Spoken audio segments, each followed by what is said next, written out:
Pernah nggak sih kalian kehilangan data penting? Bayangin, sebuah perusahaan besar tiba-tiba runtuh karena data mereka yang kacau. Ternyata mereka masih menggunakan cara kuno, yaitu pemrosesan file tradisional.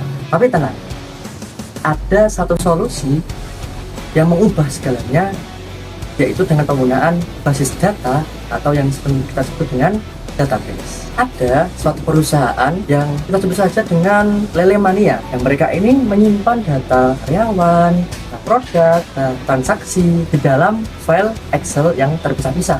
Nah, suatu hari nih, sang manajer gak ada angin, gak ada hujan, minta laporan penjualan, tapi ternyata data mereka banyak yang sama atau bahasa kerennya redundant, dan ada yang korup, bahkan datanya tidak sinkron, sehingga mereka kehilangan nih klien yang sangat besar, yang sangat potensial bagi perusahaan, sehingga menyebabkan perusahaan ini rugi. Dari study case tadi dapat kita simpulkan bahwa pemrosesan file tradisional itu lambat, boros penyimpanan, dan rentan adanya duplikasi. Nah, setelah itu mereka mengevaluasi nih, lalu mereka merekrut IT spesialis yang memperkenalkan perusahaan Lele Mania untuk menggunakan database. Lalu IT spesialis ini ngomong, dengan database kita bisa menyatukan data, mengurangi redundansi data, dan dapat mengakses data dengan cepat, aman, dan efisien. Akhirnya perusahaan Lele Mania ini menggunakan database dan bisa mengelola datanya secara efisien, aman, dan cepat.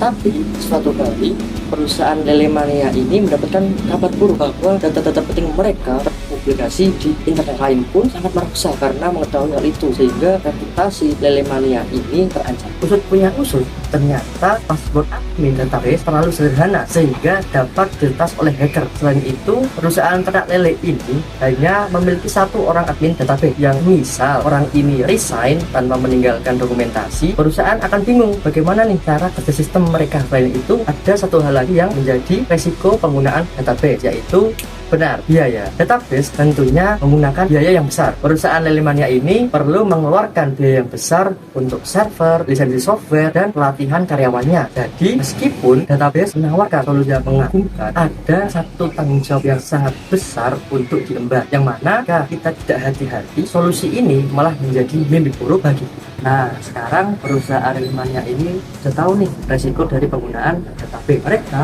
belajar satu hal penting, yaitu database itu lebih utama, yang jika kita tidak merawatnya dengan baik, database itu bisa tumbuh liar atau bahkan mati.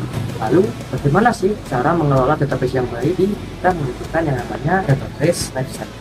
Sebelum membangun database, perusahaan Lele Mania ini perlu menentukan kebutuhan mereka, apa saja data yang akan disimpan dan siapa saja yang akan mengaksesnya.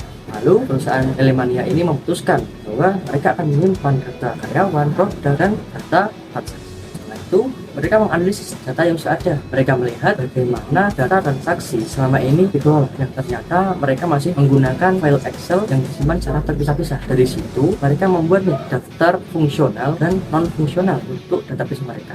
Lalu mereka merancang struktur database. Mereka membuat IRD atau Entity Relationship Diagram yang sederhana untuk menyimpan data-data tadi. Contohnya, ketika ada suatu transaksi itu harus memiliki ID yang unik yang saling terhubung dengan data karyawan dan petugas. Lalu mereka mulai membangun database. Tim IT perusahaan Lele Mania ini menggunakan MySQL untuk membuat tabel dan mengisi data awal. Lalu mereka mulai membuat user interface sederhana agar tim lain bisa mulai menggunakannya.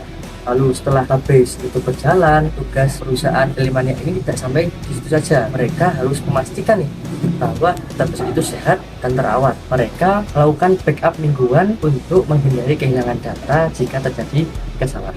Nah, sekarang kamu tahu nih bagaimana siklus hidup database dan bagaimana database itu bekerja. Kalau kamu punya cerita menarik tentang database, ceritakan di kolom komentar ya. Jangan lupa like and subscribe untuk konten seru lain.